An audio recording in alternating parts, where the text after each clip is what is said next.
السلام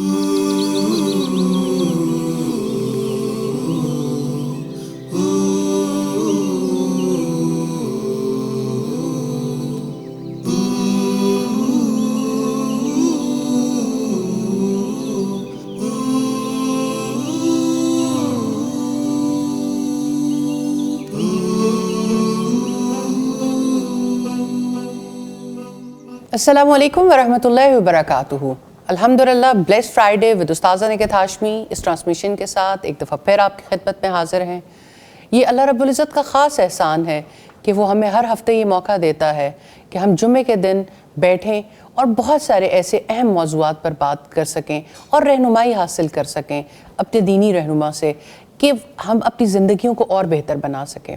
الحمدللہ جیسا کہ آپ جانتے ہیں کہ اس ٹرانسمیشن کا سلسلہ ہر ہفتے ہر جمعے کے دن پر 10 بجے سے لے کے 12 بجے تک جاری رہتا ہے، اور آپ اس نشریات کو پیغام ٹی وی کے چینل پر، اسی طرح سے اس کے یوٹیوب پر، فیس بک پر اور تمام سوشل میڈیا کے ذرائع جہاں جہاں پیغام ٹی وی دیکھا جاتا ہے الحمدللہ دیکھ سکتے ہیں۔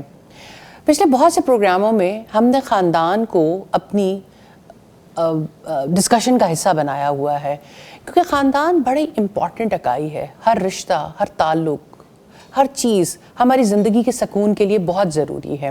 الحمدللہ آپ کا فیڈ بیک بھی مسلسل آ رہا ہے، آپ اس پروگرام میں شرکت بھی کر سکتے ہیں۔ ہمارے دیے گئے اسکرین پر نمبر کو یعنی 111700 ڈائل کر آپ بھی اپنے اس موضوع سے متعلق جو بھی ہمارا اس دن کا موضوع ہوتا ہے اس کے بارے میں سوالات پوچھ سکتے ہیں۔ اگر اپنا کوئی ایکسپیرینس ہو وہ شیئر کر سکتے ہیں۔ جیسا کہ آپ جانتے ہیں کہ اس پروگرام میں ہمارے مہمان خصوصی کے طور پر شرکت کرتی ہیں استاذہ نکہت ہاشمی صاحبہ۔ الحمدللہ استاذہ کسی تعارف کی محتاج نہیں۔ اللہ رب العزت کا بہت بڑا احسان ہے کہ اللہ تعالیٰ نے آج کے دور میں بھی جس طرح ہمارے اسلاف میں ہمیں بہت ساری ایسی مثالیں ملتی ہیں کہ خواتین نے بھرپور کردار ادا کیا معاشرتی زندگی میں، معاشی زندگی میں، تعلیمی میدان میں۔ الحمدللہ استاذہ نکہت ہاشمی بھی ایک لیونگ لیجنڈ ہیں جو ہمارے ساتھ اس سیٹ پر موجود ہوتی ہیں اور ہم ان سے رہنمائی لیتے ہیں۔ استاذہ میں آپ کا بہت شکریہ ادا کرنا چاہتی ہوں۔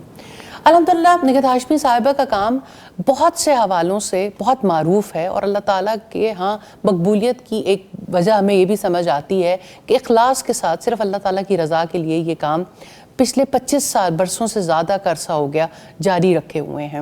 اللہ تعالیٰ نے توفیق دی کہ قرآن پاک کا ترجمہ اور تفسیر کرنے کی سعادت، اور وہ تفسیر جو اب آپ کے ہاتھوں میں بھی ہے، وہ تفسیر جو آج کے کنٹمپری مائنڈ کو بہت سیٹسفائی بھی کرتی ہیں، وہ جو قرآن کے طالب علم کے متلاشی کو ایسے پہلوؤں کی طرف لے جاتی ہے جہاں اس کو اپنے بہت سارے سوالوں کے جواب مل جاتے ہیں۔ وہاں بہت سارا کام آپ نے خاندان اور عورت کے کردار کے حوالے سے کیا۔ آپ کے بنائے ہوئے کورسز کا اسپیشل خاصہ یہ ہے کہ عورت جو کہ بنیادی اکائی ہے کسی بھی معاشرے کی، خاندان جو کہ ایک بنیادی اکائی ہے، اس میں عورت کا کردار بہت اہم ہے۔ دا رول آف مدر ہو، the role of a sister ہو، the role of a daughter ہو، پیرنٹنگ ہو، میرٹل میٹرز ہوں۔ الحمدللہ یہ النور انٹرنیشنل کا خاصہ ہے کہ وہ ان سب سبجیکٹس کو تعلیم کا حصہ بناتا ہے، اور ایک عورت کی اور بنیادی جو ہمارے معاشرے کی اکائی ہے خاندان، اس میں اصل چینج کے لیے کام کر رہا ہے۔ تو اللہ تعالیٰ ان تمام جہود کو قبول فرمائے۔ اور الحمدللہ آج کا ہمارا موضوع جو کہ بہت ہی اہم موضوع ہے، آپ جانتے ہیں اس سے پہلے ہم بہت سارے رشتوں پر بات کر چکے ہیں، لیکن آج ایک کلی پکچر کو دیکھیں گے، خاندان کی اہمیت، مسائل اور اس کا حل، کیونکہ ہم میں سے ہر کسی کا تعلق کسی نہ کسی خاندان سے ہے۔ ہم کسی نہ کسی بہت سارے رول ایک وقت میں پلے کر رہے ہوتے ہیں۔ ہم ایک وقت میں کسی کی بیٹی بھی ہوتے ہیں، بیوی بھی ہوتے ہیں، بہو بھی ہوتے ہیں، خالہ بھی ہوتے ہیں، ساس بھی ہوتے ہیں، مامی بھی ہوتے ہیں۔ تو خاندان بہت سارے رشتوں سے مل کے بنتا ہے، تو اس کو کلی طور پر دیکھنا بہت زیادہ ضروری ہے کہ کس طرح سے ایک خاندان کی انسانی زندگی میں کیا حیثیت ہے۔ بہت سارے لوگ یہ بھی کلیم کرتے ہیں کہ اس دور میں اور اس سائنسی دور میں اور اس جدت کے دور میں آپ ابھی تک بیٹھ کر خاندانی مسائل کو ڈسکس کر رہے ہیں۔ پر تو کہنے کی بات یہ ہے کہ ہم جتنے مرضی جدید ہو جائیں، ہم جتنے مرضی کسی عروج اور بلندیوں پہ چلے جائیں، خاندان کی اہمیت کو ہم اگنور نہیں کر سکتے۔ الحمدللہ استاذہ ایک دفعہ پھر آپ کا بہت زیادہ شکریہ۔ الحمدللہ آپ نے لوگوں کی زندگیوں کو بدلنے کے لیے بہت اہم کردار ادا کیا ہے، اور اب تو ہزاروں نہیں لاکھوں خاندان اس چیز کی گواہی دیتے ہیں، اور انشاءاللہ یہ گواہیاں اللہ رب العزت کے ہاں بھی مقبول ہوں گی انشاءاللہ۔ آپ کا بڑا کام ہے لوگوں کے اس پہلو کے اوپر کہ لوگوں کی کیریکٹر بلڈنگ کی جائے، دلوں کی اصلاح کی جائے۔ آپ کی ایک شاندار کتاب ہے دل بدلے تو زندگی بدلے، میں نے اپنے سامنے بہت لوگوں کو اس کو پڑھنے کے بعد، اس کو سمجھنے اور سیکھنے کے بعد بدلتے دیکھا ہے، اور بہت کدورتیں ہوتی ہیں جو رشتوں کے درمیان ہوتی ہیں، اور ان کدورتوں کو نکلتے ہوئے دیکھا ہے۔ دلوں کی صفائی پہ آپ نے بہت کام کیا۔ خاندان کی کیا اہمیت ہے انسان کی زندگی میں؟ فائزہ جزاک اللہ خیر، اللہ تعالیٰ کا شکر ہے کہ جس نے یہ رزق دیا کہ ہم اس دنیا میں رہتے ہوئے اللہ سبحانہ تعالیٰ کی مرضی کے مطابق زندگی بسر کرنے کے قابل ہوں، اور اس سوسائٹی کی اصلاح کے لیے جو ہم سے ممکن ہو سکے ہم اپنا شیئر ڈال سکیں۔ یقیناً اللہ سبحانہ تعالیٰ کی توفیق کے بغیر ان میں سے کوئی کام بھی ممکن نہیں، اور یہ اللہ تعالیٰ کا شکر ادا کرنے کا ہی موقع ہے کہ اس نے الحمدللہ توفیق بھی دی اور ان کاموں کے لیے ہمیں وسعتیں بھی عطا کی کہ ہم یہ کام کرنے کے قابل ہوں۔ بات ہے خاندان کی، تو جہاں تک فیملی کی بات ہے، خاندان کی بات ہے، مجھے تو 4 خاندانوں کی بات ہمیشہ بہت اپیل کرتی ہے جن کا تذکرہ ہمیں قرآن حکیم میں ملتا ہے۔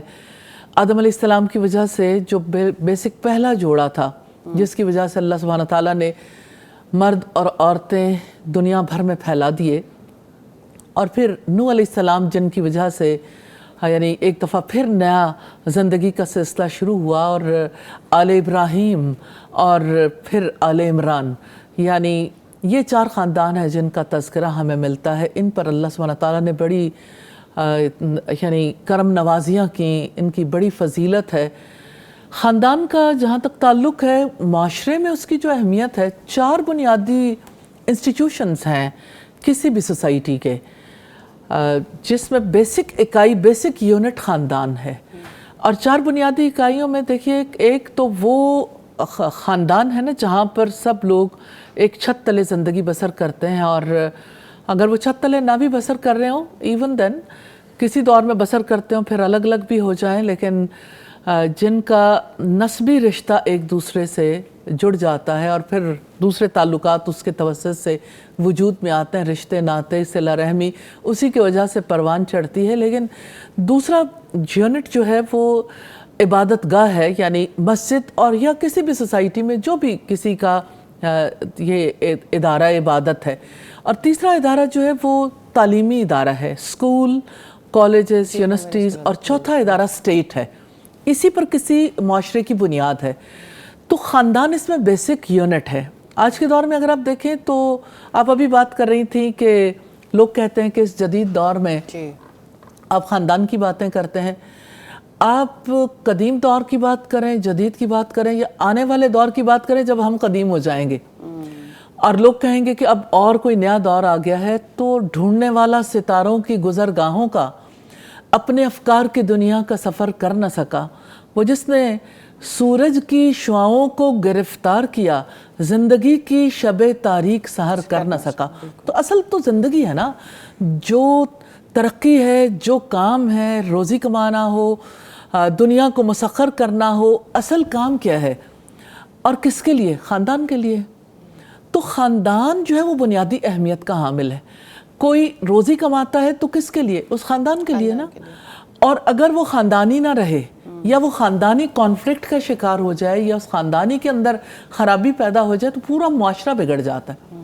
اس وجہ سے اللہ سبحانہ تعالیٰ نے رشتہ داریاں بنائیں، اس وجہ سے صلہ رحمی کا اتنا بڑا مقام ہے۔ اللہ کے رسول صلی اللہ علیہ وسلم نے فرمایا بلوا ارحامکم، اپنی رشتہ داریوں کو تر و تازہ رکھو۔ سبحان اللہ۔ اور میں یہ کہتی ہوں کہ آپ کس سائنٹیفک تھیوری کی بات کریں گے، کس ٹیکنالوجی کی بات کریں گے، آپ کس اکنامک سسٹم کی بات کریں گے، آپ جو بھی کام کر لیں، آپ ہیں تو ایک خاندان کا فرد، اور آپ کو یہ تسلیم کرنا ہوگا کہ خاندان کے فرد ہونے کے ناطے آپ کی کچھ رسپانسبلٹیز ہیں، کچھ رائٹس ہیں، اور آپ ایک ہیومن بینگ ہے، روبوٹ نہیں ہے۔ روبوٹ کا خاندان نہیں ہوتا، لیکن انسان کا خاندان ہوتا ہے۔ تو انسانوں کے خاندان میں انسانوں کے لیے رب العزت نے کیسے سکون رکھ دیا، جیسے بنیادی رشتہ ہے ہسبینڈ وائف کا، جس کی وجہ سے سارے رشتے پھر وجود میں آتے ہیں۔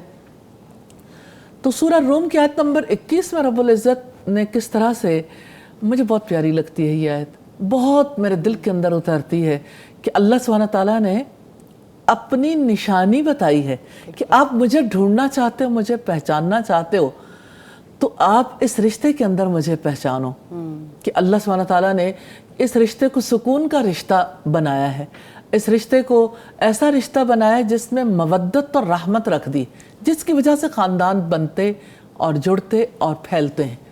اور اگر یہ چیزیں اٹھ جائیں تو خاندان جو ہے تذبذب کا، انتشار کا اور بے وقار ہونے کا شکار ہو جاتے ہیں کہ خاندان کی عزت کی دھجیاں بھی اڑ جاتی ہیں، رشتے بھی ٹوٹ جاتے ہیں، اور دنیا کی زندگی، یعنی اس زندگی میں رہتے ہوئے لوگ جہنم کی آگ میں جلتے رہتے ہیں۔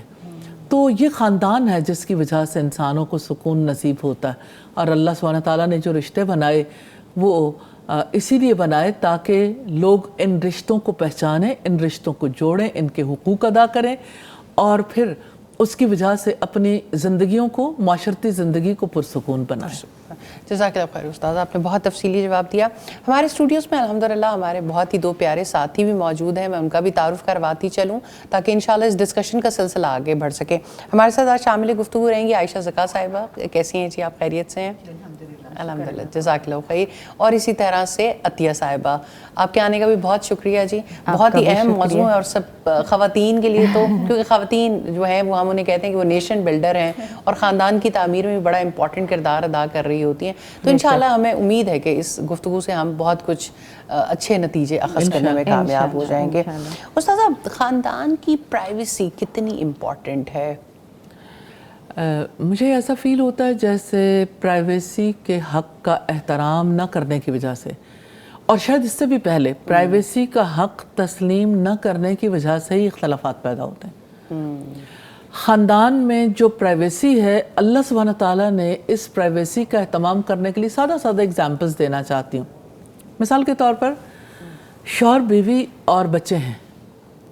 اب 3 اوقات اللہ تعالیٰ نے مقرر کر دیے کہ 3 اوقات تمہارے پردے کے ہیں جہاں تمہارے چھوٹے بچے بھی تم سے اجازت لیے بغیر نہیں آئیں گے۔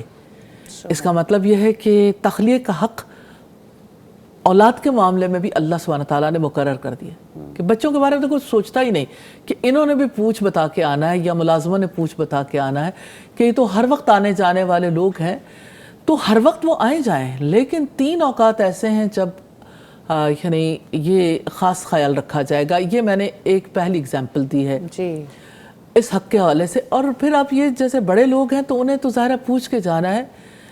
پرائیویسی اس رشتے کی بھی ہے، پرائیویسی ہر فرد کی ہے۔ مثال کے طور پر آپ دیکھیے، دوسری بات یہ کرنا چاہتی ہوں، خاندان کے اندر رہتے ہوئے ہر کسی کو اپنے اپنے امور سر انجام دینے ہیں، اور پھر یہ کہ جیسے بچے ہیں، بچے بڑے ہوتے ہیں تو بچوں کو بھی ضرورت ہوتی ہے کہ وہ یعنی اپنے معاملات کو اچھے طریقے سے انجام دے سکیں۔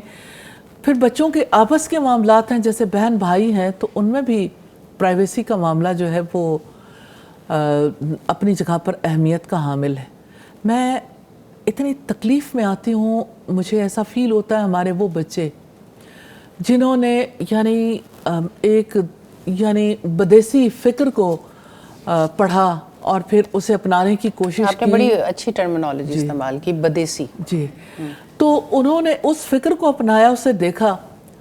آپ نے نوٹ کیا کہ ہماری ایک بڑی معروف یونیورسٹی ہے جس میں سب سے پہلے یہ سلسلہ شروع ہوا کہ عورت کے جو نجی معاملات ہیں، خاص پرائیویسی والے معاملات، ان کو دیواروں پہ ٹانگ دیا گیا، اور بچوں میں ایک پوری کیمپین چلائی گئی تمام سکولز، کالجز، ہر جگہ پہ، کہ بچے کہتے ہیں کہ یہ ہمارا معاملہ ہے، ہمیں کیوں کہا جاتا ہے کہ آپ نے کوئی چیز ایسی لے کے آنی ہے تو آپ براؤن انویلپ میں لے کے آئیں گے اور آپ اسے پرچیز کرنا چاہتے ہیں، آپ کو خوف کس چیز کا ہے؟ اللہ سبحانہ تعالیٰ نے ہر چیز کو اوپن نہیں کیا، اور عورت تو ہے ہی پوشیدہ رہنے کی چیز، اور اس کے بہت سارے معاملات۔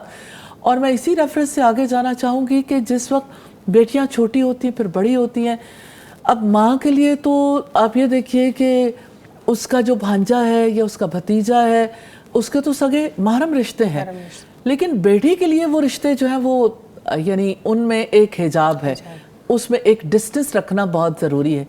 تو آپ دیکھیں کہ ہمارے یہاں تو کنسٹرکشن میں بھی اس بات کا خیال نہیں رکھا جاتا کہ کسی کی کوئی پرائیویسی ہے. اور اب اگر آپ دیکھیں تو گھروں کے طرز تعمیر میں اور پھر یہ ہے کہ اس کے انٹیریئر میں کوشش یہ کی جاتی ہے کہ ہر چیز سی تھرو ہو, ہر چیز ایک دوسرے کی نظروں کے سامنے, کچھ بھی ایسا نہ ہو جو چھپا ہوا ہو. اور فطری مناظر کو دیکھنے کے ساتھ ساتھ ایک دوسرے کی زندگی بھی جو ہے وہ دیکھنے کا موقع ملتا رہے. میں ان لوگوں کی بات بھی کرنا چاہتی ہوں جو رشتوں میں پرائیویسی کو پیش نظر نہیں رکھتے. مثال کے طور پر جیسے ہسبینڈ وائف کے جو معاملات ہیں, ان معاملات میں جب میں نہیں کہتی, میں ایک ماں ہوں اور میرے اپنے رشتے ہیں, لیکن اگر میں ماں ہونے کے ناطے یہ چاہوں کہ بہو بیٹے کے معاملات میں ہر وقت انٹرفیئر کروں, تو اس کا مطلب ہے میں ان کی پرائیویسی کو ہٹ کروں گی, نتیجہ کیا نکلے گا؟ اختلافات پیدا ہوں گے, ان کے بھی اختلافات پیدا ہوں گے, آپس کے بھی اختلافات پیدا ہوں گے. اور یہ تو سم ٹائم یہ تو رشتے وہ ہیں نا جو آپ ساتھ رہ رہے ہوتے ہیں, سم ٹائم آپ ساتھ نہیں رہ رہے ہوتے, پھر بھی آپ ایک دوسرے کی زندگی میں اتنی مداخلت کر رہے ہوتے ہیں کہ جس کی وجہ سے مجھے یہ فیل ہوتا ہے کہ ہماری سوسائٹی میں اللہ سبحانہ تعالیٰ کے اس تخلیے کے حق کا احترام ہی نہیں کیا گیا. اگر آپ آج میں کبھی سوچتی ہوں کہ ویمن امپاورمنٹ کی بات کرتے ہیں تو اس کو تو اپنے گھر میں بھی امپاورمنٹ نہیں ہے کہ وہ اپنے گھر میں, اپنے کمرے کے اندر, اپنے بیڈ روم کے اندر بھی اس کو آزادی نہیں ہے, اس کی پرائیویسی نہیں ہے, اس کی پرائیویسی کے حق کو تسلیم نہیں کیا جاتا.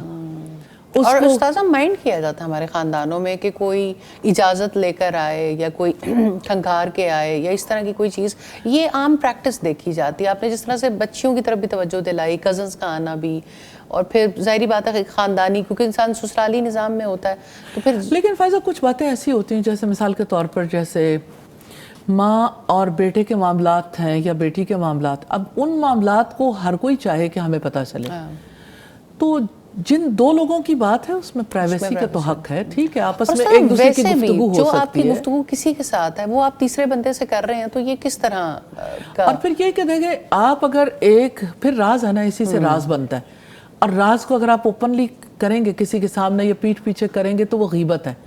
تو معاشرتی زندگی میں انتشار کہاں سے آتا ہے؟ انہی باتوں سے. جب آپ ان چیزوں کا, بیسک چیزوں کا احترام نہیں کرتے تو نیچرلی پھر اختلافات بھی پیدا ہوتے ہیں. اہم ٹاپک ہے, میں سمجھتی ہوں کہ یہ خاندانوں میں بھی اور پھر جہاں پر آپ کام کرتے ہو, آرگنائزیشنز ہوتی ہیں, چاہے وہ کنٹمپریری آرگنائزیشن ہو چاہے وہ دینی آرگنائزیشن, یہ بڑا امپورٹنٹ ایشو ہے کہ جب آپ ایک دوسرے کی پرائیویسی کو احترام نہیں کرتے ہیں, جب آپ ایک دوسرے کی باتیں ایک دوسرے کے سامنے اڑاتے ہیں, اور ہر کسی کا ایک اپنا اینگل ہے, کبھی آپ اصلاح کے نام پہ اور کبھی یہ اس کے بارے میں. مجھے ویسے سوشل میڈیمز کے حوالے سے یہ بات بہت فیل ہوتی ہے بالکل کہ سوشل میڈیمز نے پرائیویسی کو بہت زیادہ متاثر کر دیا, کیونکہ ہر کسی نے سمجھا کہ بیڈ روم کی بات بھی سوشل میڈیمز پہ ہو سکتی ہے. بیڈ روم کی بات نہیں بھی ہو رہی نا, تو میں تو اب دیکھ رہی ہوں کہ خدا نخواستہ یہ جو سمجھدار حلقہ ہے, جو ہمارا دینی حلقہ ہے, وہ بھی ایک مطلب کوئی بات کر کے جائے کدھر, اگر کسی نے کسی چیز پہ ایک تو بلا وجہ کی رائے دینا ایک خود ایک بہت بڑی غلطی ہے, دوسرا کوئی ایسی بات ہو جاتی ہے تو سب کو لگتا ہے کہ یہی تو وہ جگہ تھی جہاں ہم اصلاح کے لیے بھیجے گئے تھے.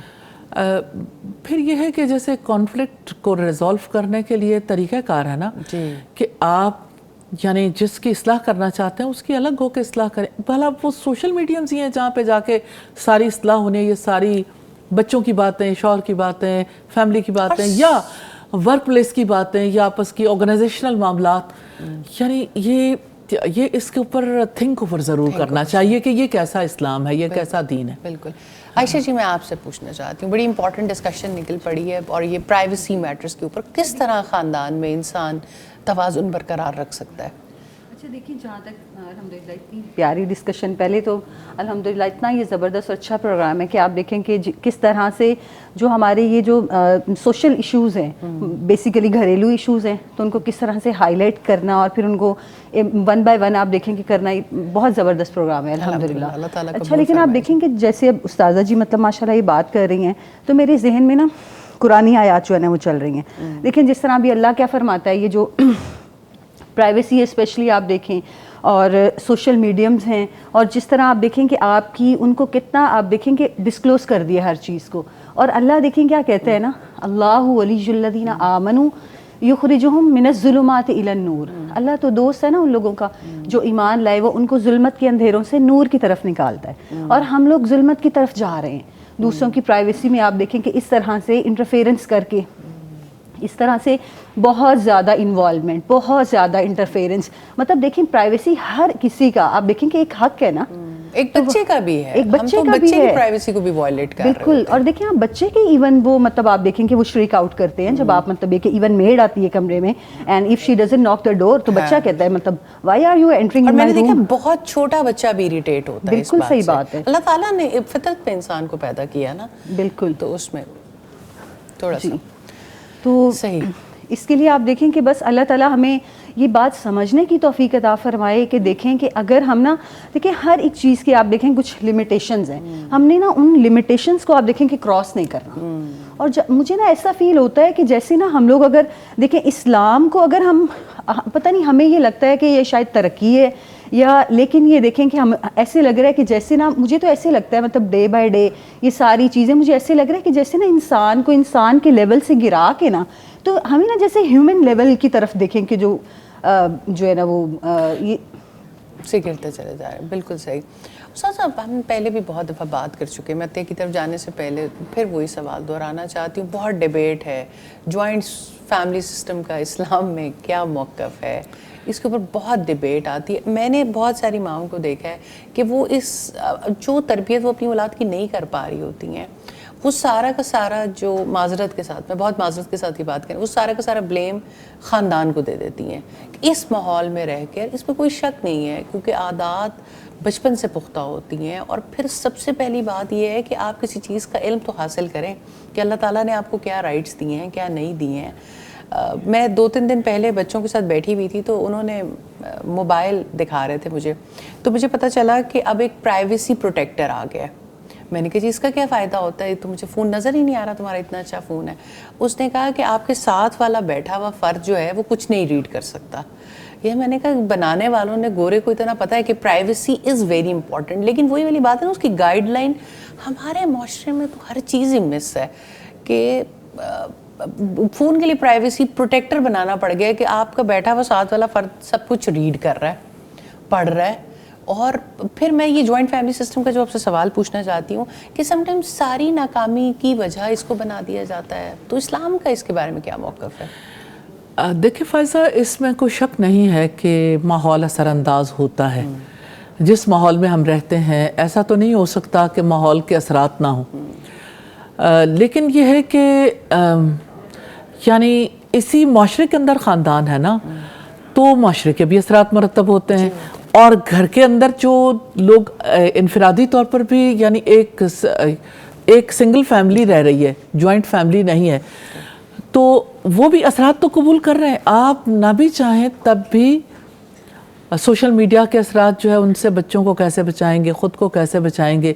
آپ کہتے ہیں کہ پھوپھی، خالہ یا چچی یا باقی لوگوں کے اثرات، چچا وغیرہ کے اثرات مرتب نہ ہوں، تو وہ جو پھوپھیاں، خالائیں اور چچا اور ماموں بیٹھے ہیں انٹرنیٹ پہ اور سوشل میڈیمز پہ، آپ ان کے بارے میں کیا کریں گے؟ اور وہ جو سارے کزنز اور وہ سارے جو دوست بیٹھے ہیں انٹرنیٹ پہ. یہ جو وی لاگس کا کلچر ہے، میں اس سے بھی بڑی پریشان ہوں کیونکہ ہر کوئی اپنی گھریلو زندگی دکھا رہا ہوتا ہے اور بچے اتنا کین انٹرسٹ لیتے ہیں کہ کئی گھنٹے بیٹھ کے وہ لوگوں کے گھروں کے معاملات دیکھ رہے ہیں.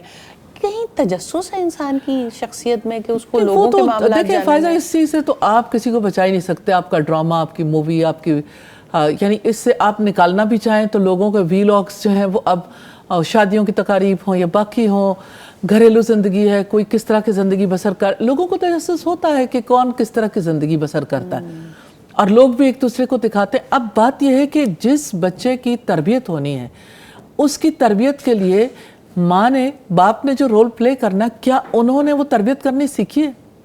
کیا انہیں پتا ہے کہ ہاں ہم نے اپنے بچے کو کس رخ پہ لے کے جانا ہے؟ اس کو کب وہ چیزیں سکھاتے؟ وہ کہتے ہیں ہمیں پرائیویسی نہیں ملتی. پرائیویسی ملتی ہے، اور اگر نہیں ملتی تو پرائیویسی ملنی چاہیے. اور اتنی جو ہے وہ گنجائش ہر ایک کے پاس ہوتی ہے. وہ پرائیویسی کا وقت جو ہے آپ اگر سوشل میڈیمز پہ لگائیں گے، وہ پرائیویسی کا وقت اگر آپ گوسپس میں لگائیں گے، وہ پرائیویسی کا وقت اگر آپ لغو مصروفیات میں لگائیں گے، تو نیچرلی بچوں کی تربیت کا وقت نہیں ملے گا. اور بچے جو ہے، مائیں کب چاہتی ہیں کہ بچے سارا وقت ان کے پاس رہیں اور وہ بچوں کے ساتھ جو ہے وہ وقت گزاریں. ماں تو یہ کہتی ہیں کہ جس وقت میں نے کچھ یعنی انجوائمنٹ کا کام کرنا ہے, انٹرٹینمنٹ سے لطف اندوز ہونا ہے, تو بچے جو ہیں وہ یہاں سے چلے جائیں. اس وقت بچوں کو خصوصی طور پر کسی پھوپھی کے پاس, کسی دادی کے پاس, نانی کے پاس, میڈ کے پاس چھوڑ دیا جائے. میں جوائنٹ فیملی کی مثالیں اس لیے دے رہی کہ آپ نے جوائنٹ فیملی کا سوال کیا. تو جوائنٹ فیملی نہیں بھی ہوتی تو دادی کا اثر تو کوئی قبول کرے یا نہ کرے, یا پھوپھی کا, چاچی کا اثر قبول کرے یا نہ کرے, لیکن میڈ کا اثر سارے بچے قبول کر رہے ہوتے ہیں. تو آپ ذرا دادی یا پھوپھی ورسز میڈ لائیں, کون بہتر ہے؟ آپ کہتے ہیں پھوپھی کا اثر نہ پڑ جائے تو میڈ کا اثر پڑ جائے. میڈز کی تلاش ہوتی, میڈز رکھی جاتی, میڈز کے, میں یہ نہیں کہتی کہ آپ کو ہیلپ نہیں لینی پڑتی, نیچرلی ہیلپ لینی پڑتی, لیکن تربیت تو نہ کروائیں ان سے بھائی, ان سے برے اخلاق تو نہ سکھائیں. استاد صاحب بہت اہم سوال ہے, ایک بریک کا وقت ہو گیا, میں چاہتی ہوں ہم اسی بات کو آگے کنٹینیو کریں بریک کے بعد. کسی بھی موضوع کی ڈیپتھ میں جانے کے لیے پہلے ان کے مسائل کو کھولنا بہت ضروری ہے, اور اس حصے میں ہم نے یہی کام کیا, اور آگے بھی ایسی بہت ساری چیزیں ہیں. کسی کو نشانہ تنقید بنانا مقصد نہیں ہے, مقصد یہ ہے کہ ہم اپنے رویوں کی اصلاح کر سکیں, اور جو غلطیاں ہم سے ہو گئیں سو ہو گئیں, آگے تو یہ غلطیاں نہ دہرائیں. ایک مختصر سے وقفے کے بعد انشاءاللہ دوبارہ حاضر ہوتے ہیں.